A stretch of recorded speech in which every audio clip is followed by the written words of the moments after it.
Is everybody in? Is everybody in? The show is about to begin.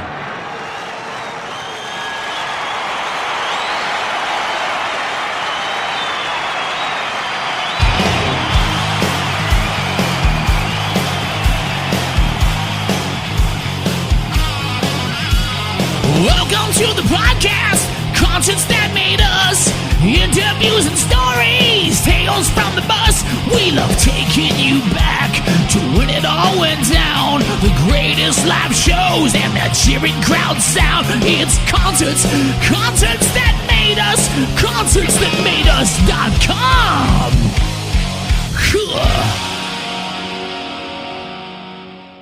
Hi, this is Max Rael from History of Guns, and you're watching Concerts That Made Us.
Max Rael, you're very welcome to Concerts That Made Us.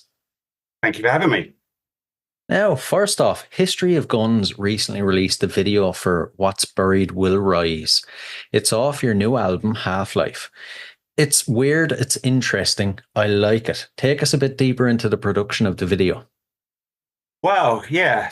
So the song was all about the sort of subconscious and the kind of, Jungian, Freudian, the kind of, the more you try and push something down or forget about it, the more it's going to come up in some other way in your life, perhaps completely unexpectedly. And then I was watching on Netflix the recent Ripley, based on the talented Mr. Ripley series of books. And that's all shot in this kind of, I don't know if you've seen it. No. It's done in the kind of high contrast black and white, like the old sort of films of the 40s. And I really sort of liked the look of it. And it's done well. And there's a scene where they go out on the boat to have this kind of big dramatic chat. And I kind of loved the photography of it. And I was thinking, wouldn't it be great to have me and Dell on a boat out in the middle of the ocean? But of course, we can't afford cameras and boats and everything like that. So I've been playing around a lot with like the AI tools that are out there. I know it's controversial because a lot of people say it's de-skilling the work. And I know friends who are video effects artists and so on and such forth. But as someone without a budget to make the video properly, I thought, well, let's have a go. Let's see what we can do. So I fed it in images of me, Dell, boats, typing in all kinds of stuff. And it was generating some pretty weird kind of things came out of it. Some of which I've kept. It always seems to want to morph things. So I'd have the two of us in the boat and it would have the back engine and it would keep morphing that into a third person behind us, which I didn't want, obviously. And so it had gone well, reasonably well. Bits of the boat keep appearing and disappearing, but the kind of wrongness of it, I kind of decided to celebrate and just have it, like I'm not trying to make a perfect recreation of us in a boat. This is a weird interpretation of that idea. And then I try and do the lip sync, and it was doing it quite well, but Dell's teeth just kept appearing and disappearing and appearing again, and I couldn't work it out. So fortunately, my friend Howard Gardner, who I'm in the band Decommissioned Forest with, he is a video effects person. And so I kind of said, Howard, can you just kind of sort this mess out? And so he made a few tweaks and made it a little bit more, less ridiculous and more deliberately wrong rather than accidentally wrong. Right. You know what? Just for the pure entertainment of the story, you need to keep doing videos like that. It's the future, I think. Yeah, definitely. Now, the album, Half-Life, where did the idea for it come from? Okay, it was Half-Light, actually, not Light. Sorry, that's Half-Light. That's right, because that is part of the whole themes of it. And originally, we'd done an album in 2008 called Acedia, where we just sort of focused on the guitar punk sort of side, angry young man kind of stuff. And then the plan was always to follow that with an electronic album. And I was kind of thinking, well, where can we put History of Guns next? Mick Mercer used to review History of Guns, and he imagined like Del and I as 70s police detectives, or he'd imagine us in different settings. So I was sort of playing on that, and I sort of thought of genre fatigue, whereby eventually, after enough James Bonds, they put James Bond into space. So I was thinking History of Guns in space. That will be the starting point. And then so I thought we need some sort of high-level sci-fi film element to kind of hinge it on. And I just had this idea, and it was me and Del sort of stuck in a spaceship, broken down spaceship, orbiting a moon. And then half the day we were closest to the sun and it's unbearably hot. And then half the day we're on the other side facing a dead planet and it's unbearably cold. So it's half light, half dark. And then the idea got kind of put on hold because, I say, Acedia was like our best sort of selling by our standards for a while. We had the full live band together playing this kind of guitar music. So we decided to it'd be foolish to kind of switch genres completely and go electronic. And we were writing songs with the band, so we decided to carry on in that direction. And so Half-Light, I had a few demos for the first sort of 4 or 5 tracks. And then it's kind of been on hold. Then once every couple of years, I kind of pick it up and we're doing tweaking bits and adding bits and stuff. And then we sort of came back with Forever Dying in Your Eyes a couple of years ago. And that sort of got me back into history of guns and like the idea of what can we do. And I was like, oh, you know what I'd really like to do is finish off Half Light. And so it was weird going back because obviously a lot of the sounds and stuff were from Cubase in like 2008. And obviously going back, I've been through several upgrades since then and different libraries. And some of the sounds wouldn't load at all because they were like free plugins that no longer existed or whatever. So I had to reinterpret some of the sounds. But so it's got a kind of a mixture of a sound of that kind of 2000s industrial, but then sort of done now. So it sounds, it's kind of out of step of time, really. Works though. It works, you know. Thank you. Thank you. And it's the first album with your new guitarist, Caden Clarkson. That's right. How is that kind of affecting the dynamic of collaboration between you guys? Well, Caden is he's actually my son. So he's grown up listening to History of Guns. The first song he heard coming back from the hospital was History of Guns. So, and it was because it was going to be an electronic album. It was just going to be the two of us. But then there was various songs that go, you know what? It would sound really good if a guitar came in there. And he's been brilliant. He's been practicing. He's one of those people that comes and walks into the room, picks up a guitar, and is just sort of noodling away on it endlessly. Whereas for me, practice was always a bit of a slog. So he's a way better guitarist than I ever was in my strictly sort of power chord punk style. And yeah, because obviously he knows me well, he's grown up with the music, he can kind of just, he's got very much a philosophy of like, don't just play notes for the sake of it or feeling you've got to have a reason for every single thing they're doing. It has to fit in with the grand picture. And so it works incredibly well, I think. We're very lucky to have him. Right. So it's not sort of a thing of, oh, my dad's music, I don't like it, it's not cool. He's the opposite. He's like, my dad has the coolest music ever. I wouldn't I'm sure I'd go that far, but good enough. Right. He's probably more like Deftones and, you know, sort of more heavy guitar music would be his preference. Right. I gotcha. Was there any challenges or memorable moments during recording and production that kind of stick out in your memory? Well, it was strange in that because some of it was done so long ago that we got to a point, and sometimes I write the lyrics, sometimes Dale writes the lyrics, and sometimes we co-write the lyrics. And the first song on it, No Longer Earthbound, neither of us remember writing. So I'm convinced it's Dale. He thinks we both did it, but we don't really know. So if someone asks us what's that about, we sort of look at each other and go, well, do you know? Do you know? So that's the kind of thing about doing it in, you know, sort of years apart, starting something and then finishing it. But yeah, no, it's been good otherwise. A few memorable times is, like my mum was saying, is like there sounds like there's two vocalists on Flashes of Light Part 5. One's a bit more well spoken, and one's a bit more sort of cockney.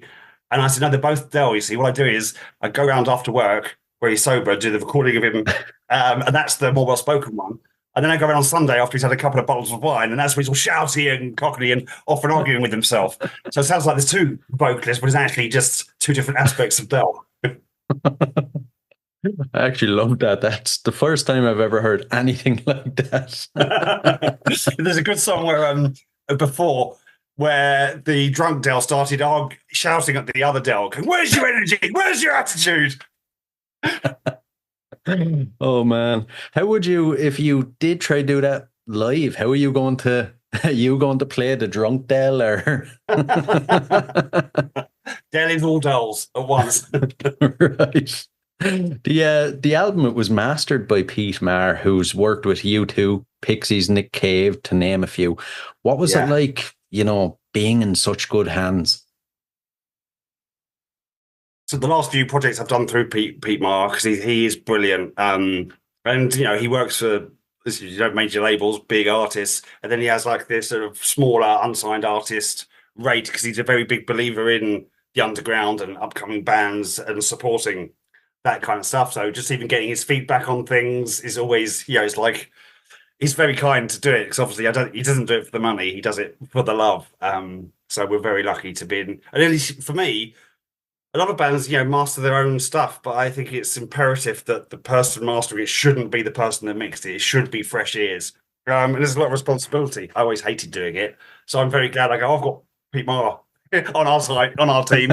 He's on our side. So once I finish mixing, it's a relief to hand it off to him. Then he can make it all sound good. Right, right. Something that intrigues me, you're together since 1996. With bands that have been around that long, do you find that your fans are aging with you, or do you kind of every couple of years you notice a new influx of younger generations?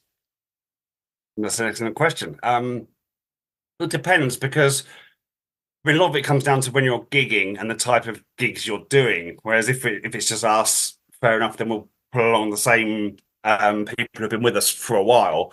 But obviously the ambition is always to get onto like festival slots where you can pick up new people, or showcase evenings, or that kind of stuff where you've got a broader cross section to pick people up. The new album, because I mean it's the first time properly we've thought about doing videos for kind of each tracks. The last one we had a couple of good videos on it, but they were sort of individual things rather than some big overlying concept. And that's gone well.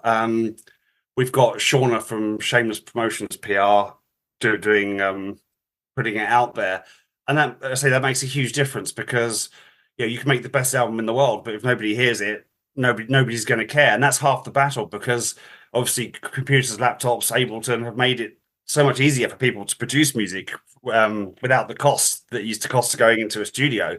But that means there's an enormous quantity of music out there, and how do you stand out amongst it all? So good promo is absolutely key for picking up new people. And then because you've got the kind of like with YouTube, you can kind of target audiences who you want to push your video to, fans of this, that, or the other. So tried a few different things to see what works, or what gives us a new uptake. And we could target younger audience bands or older audience bands. So you've got a kind of choice really in it. Also new to me is obviously the whole Spotify playlist thing, which I'm not on Spotify, unfortunately. I tried it and I just couldn't really get my head. I still play CDs, but I'm aware that a lot of people have been adding us to playlists, which is great. And so hopefully that's picking up people that way. But I don't really have any insight into what those audiences look like. Just happy it's being played, really, and heard. That's the main thing, as long as people are hearing it. And, since forming in 1996, how personally for you, how has the journey been? I know you do numerous other things, but with the band, how has the journey been? Yeah, it's been quite a long journey, because it's Del and I who've been in it since the start. There used to be three of us with Stagger as well, and then he left. And then we've had people come in and out, and then we've got kind of a wider sort of circle of collaborators that work with us on some things and come back again. But it's basically me and Del, and we've had a lot of fallings out over the years. We used to have actual physical fights, but we're too old for that now. But it has become very much, like a family. We've at times been very love-hate, and he couldn't bear to be in the same room as me. But we seem to have come through all that, and now currently we're getting on to the better than we ever have. I was thinking Half-Light might be the last History Guns album, to finish it off, as it were. But then the experience of making it has been so joyful. I've absolutely loved it, and working with Del again and getting on so well. So we're going to keep going and do more. Thank God for that. Thank you. Oh man. How do you guys, I'm sure there probably wasn't any disagreements this time now, but how would you guys, approach disagreements without fists? Yes, that's a good question. Yeah, I guess we're both kind of, I wouldn't say argumentative, because one of the things that people always will tell me that I'm a control freak, because I'm one of the writers and I'm mixing it. So basically, the person who mixes it, right, it's gonna sound how I envision it. So, but Dale hasn't got the musical language because he can't play any instruments. So when he tries to describe one of my mixes as not being how he thinks it should be, he doesn't have the right words. So he'll just say it's shit or it's crap, right? And I can't work with that. And so then I feel offended, and then it kind of escalates from there normally. But I think now I've said to him, about constructive criticism. It's all right if you're not happy with the mix, but try and give a suggestion as to how. Yeah, just make it better, he'd say. Right. Sounds like you have your work cut out for you there.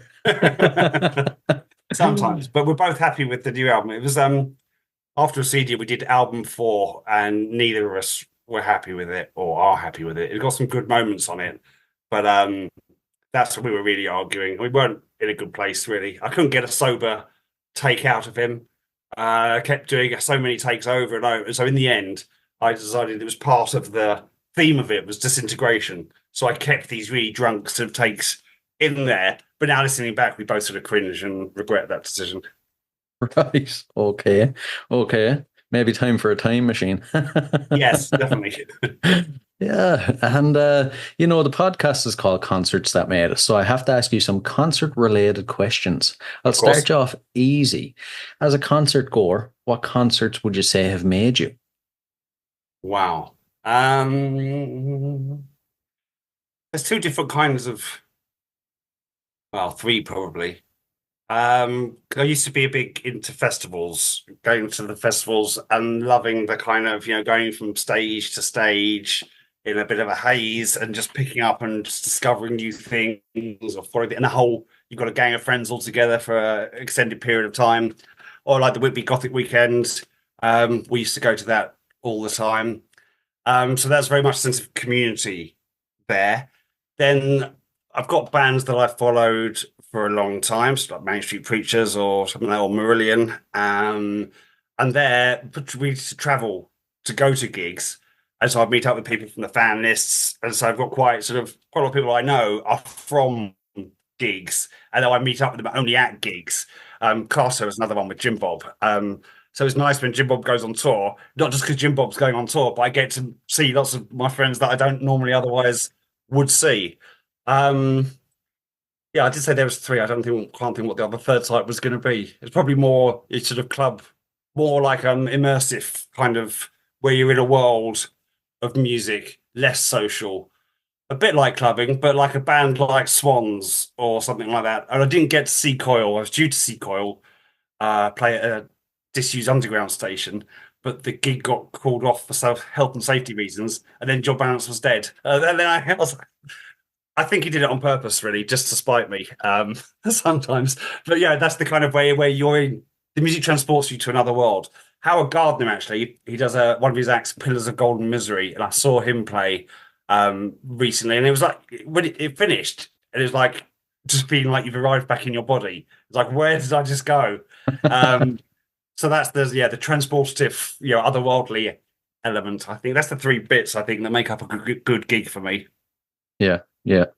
Perfect description there.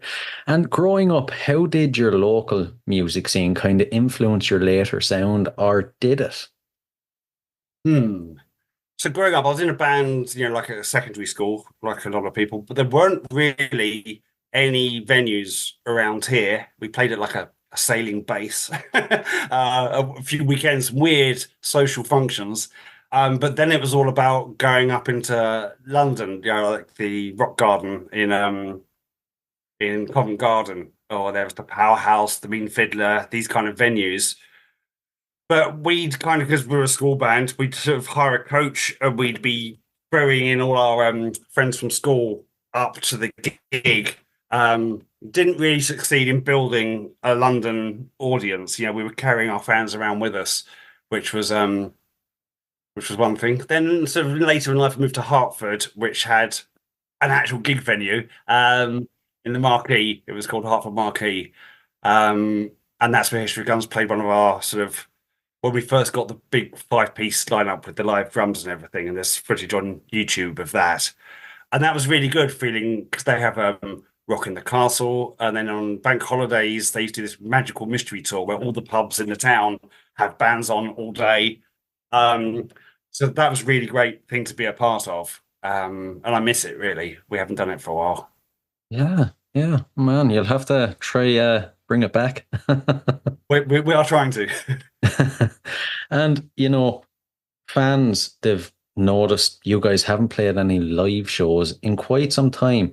Is there good news about live shows on the horizon or in the distant future? Yes, I think so. So the last few we did was with the kind of laptop backing. We did a couple of just two-man, just me and Del with a laptop, and then I'm trying to play guitar in some songs and keyboard in other songs. And it was too much pressure for me, really. There's a good clip on YouTube of random death bag of us as the two-piece like that. Then we had Jamu join on guitar, and we did a few gigs like that. But I never liked playing with a laptop backing. I've always liked the live drums. And although the idea was to have kind of loops, the drummer was going to be triggering loops and samples from like a drum pad with the live. We never actually got that all working, but just playing with live drums is so much more energy, and I don't know. Also, it allows, if things go wrong, you can adapt on the stage. If Dale doesn't come in time for a verse, then you can just make the verse longer. Whereas the laptop backing, it's going to go into the chorus, he's going to still be in the verse, and it's just I can't cope with it. So our favorite drummer was Gary Hughes, who's absolutely brilliant, and yes, he's up for a session, and so we've recruited a bass player who's Eamon, who used to be in the band Zycogen with, and so we're going to have a session, hopefully with all of us together, and look to put together a live set. It's difficult at this age when everyone's got jobs, and trying to fit in a weekly rehearsal is a challenge. But my kids are teenagers now, and Caden's in the band, so that makes it a bit easier. True. But hopefully we'll be out and playing live in the not too distant future. Brilliant to hear. And I always ask, out of all the gigs that you guys have played, is there one that stands above the rest? Couldn't have got any better. Playing Whitby Gothic Weekend was a big deal for us. That's the biggest stage we've ever been on, and there's a lot of build up to it. There's a couple of songs of it on YouTube. It was supposed to be filmed for a DVD, but I don't know what happened there. That would always stick out in my mind, because it was at the time the biggest gig we've done, so there was a lot of backstage was heightened excitement, and then that one I mentioned, the Hartford Marquee one, which is, the whole thing's on YouTube, luckily, because that's got a lot of energy and it captures what it is about History of Guns live, which doesn't sound so much like the albums, probably, because everything's a lot faster. Right. If we switch that around now, is there a gig you would consider the worst? Everything fell apart, and how did you guys overcome it? We've had a couple of really terrible gigs. One of the last times we came back, and we booked a few gigs. I can't think where this one was, but there was no one there.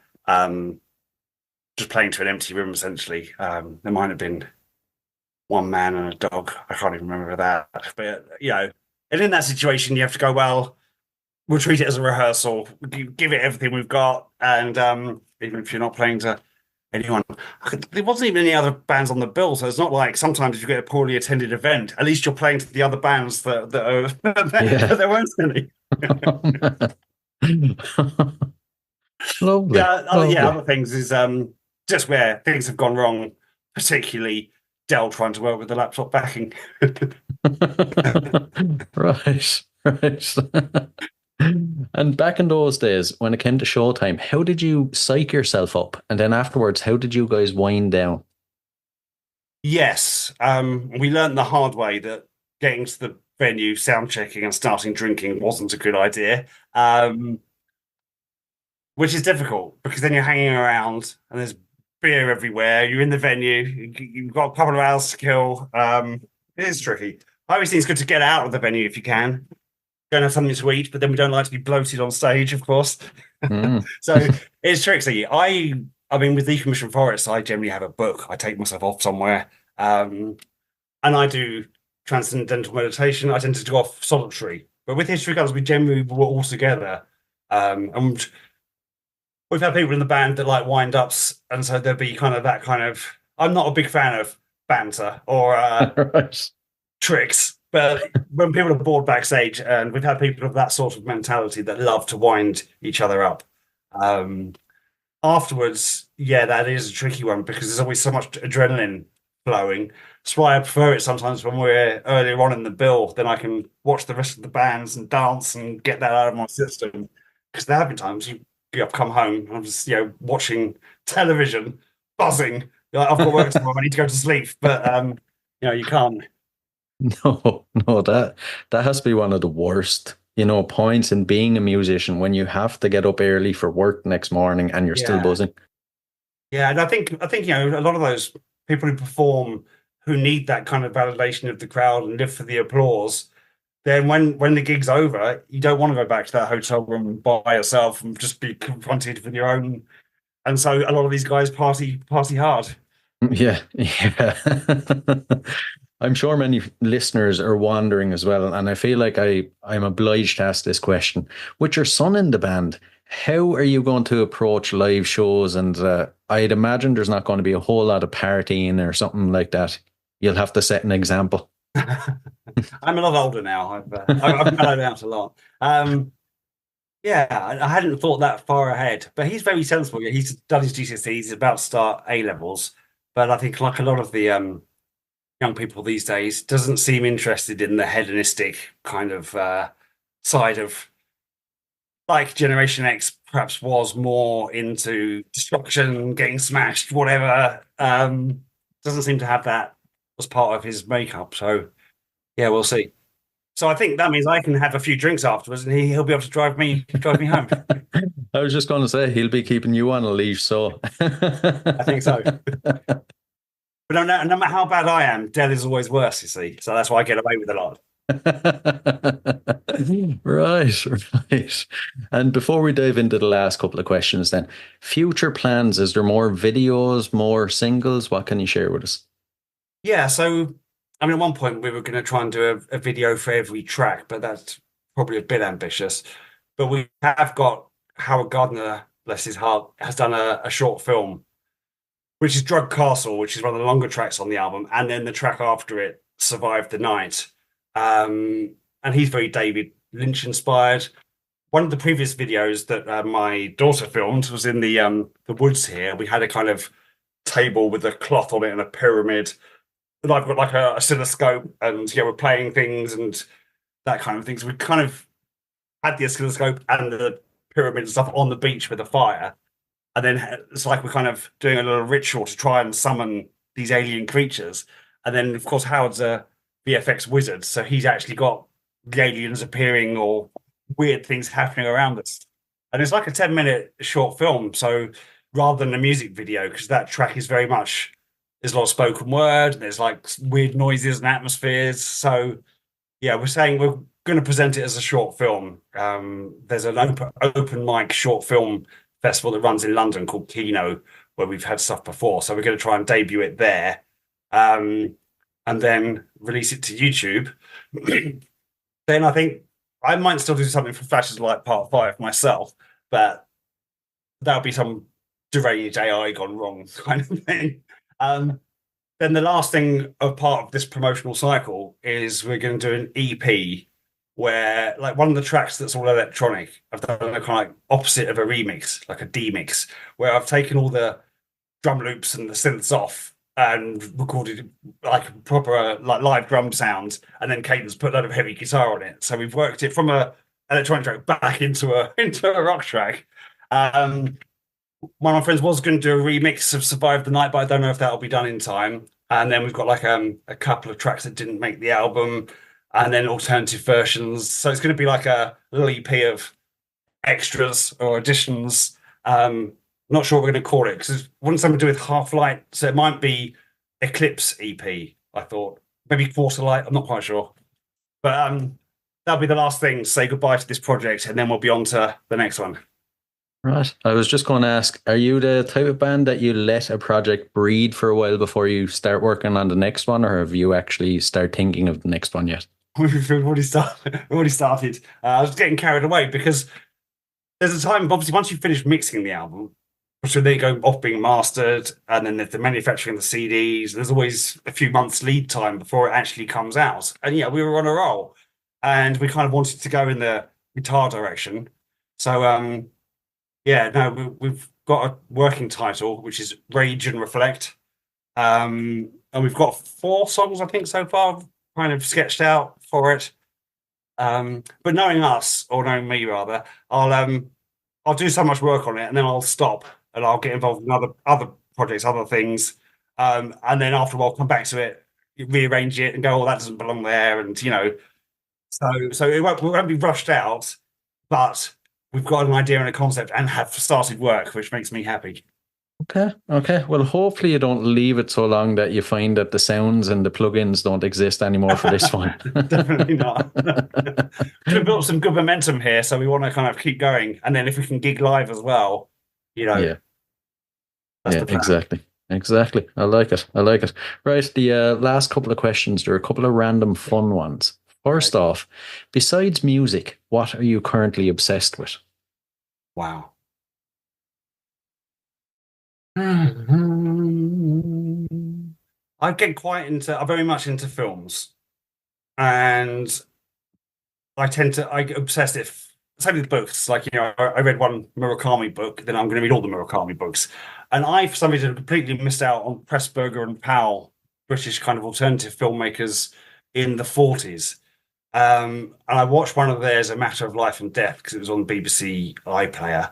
And it was brilliant. It feels to me ahead of its time. Obviously, I wasn't alive in the 40s, but it's kind of very postmodern and self-aware and all this kind of stuff that doesn't seem to belong back then. And so I'm now going to explore. I always Google what are people's top 10 Pressburger and Powell films, and I've got myself a little list, and I'm going to work my way through all of those. So that's probably my next obsession. It's a good one. The next one's a bit odd. If you could be locked in a room with any musician from history for 24 hours, who would it be? I would probably say John Balance from Coil. Right. Okay. And that's just because, he's not like a musically gifted, talented whiz at all, but it's the approach. It's the almost like not thinking of notes. I think in the early days, I'd be kind of cognitive and I'd be going, oh, what chord would follow next, or relative minor, and always put a seventh in there, or that kind of stuff. But it's the kind of just completely tuning into your subconscious and then expressing it as music, bypassing this conscious bit in the middle. And so you get something very much more, it seems to land better with other people. And it means more to me, even though I don't necessarily understand what it is, but it's come from somewhere a lot deeper. And I think John Balance was one of my big inspirations for that kind of style of deep expression. Yeah, makes sense. And the final one, so what's your go-to album? An album you constantly revisit? There are a lot. I'm going to say Killing Joke's Outside the Gate. And it's interesting because all other Killing Joke fans hate that. Not all of them, but most of them. Because it doesn't sound like Killing Joke. But it was the first one I heard. So I didn't know what they sounded like. And Jazz Coleman meant it as a solo project with just him and Geordie. He didn't mean it to be part of Killing Joke. And the record company sort of forced them to release it. But because of the first one I came to, I absolutely love it.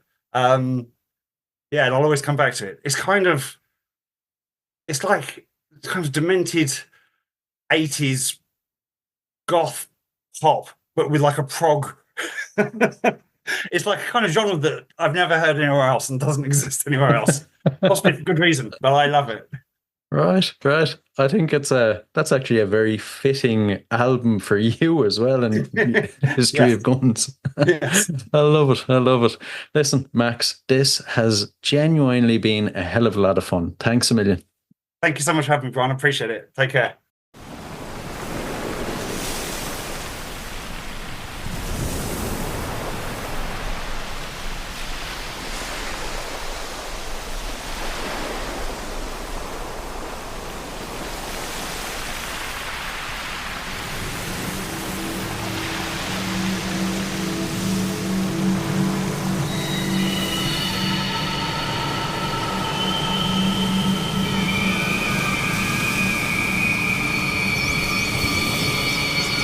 Already on cold ground, just to feel real. The sides have moved away. We are not projects, we are decay.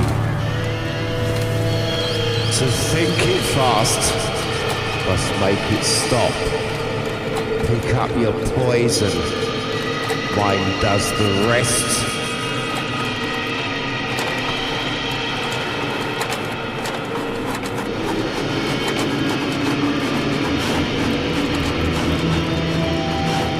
looking for a way out every day in a game we don't want to play. Sick of it all and sick in the fucking sink. So don't need all this time to think. We are not who we are. Addiction masks the pain with nothing to gain. But self-destruction is all the same. We are discontented and tricked. We think it's our fault. It's like our minds have been. It's like our minds have been. It's like our minds have been. It's like our minds have been. It's like our minds have been. Are we fighting to live? Or are we fighting to die? Are we fighting to live? Or are we fighting to die? We need to know the reason why.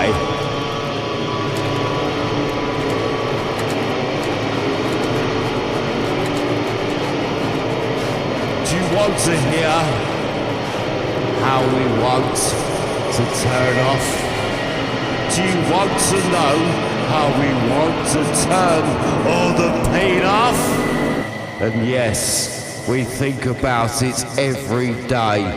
A reason why, a reason to cry, a reason just to lay down and die.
Hated yourself for how you treated me.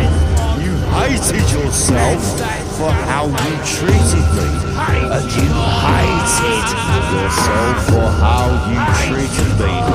And that's just made you hate me more. And that's just made you hate me more. And that's just made you hate me more. That's just made you hate me more.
Hey guys, I really hope you enjoyed this episode. If you did, please rate and review us on iTunes and Spotify.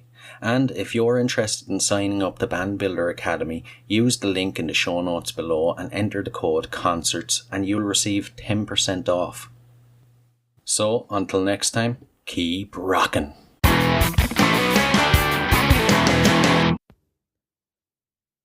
Hey, what are you guys still doing here? The show's over. It's over. You can go home. Go on. We'll see you next time. We'll be here. Bye.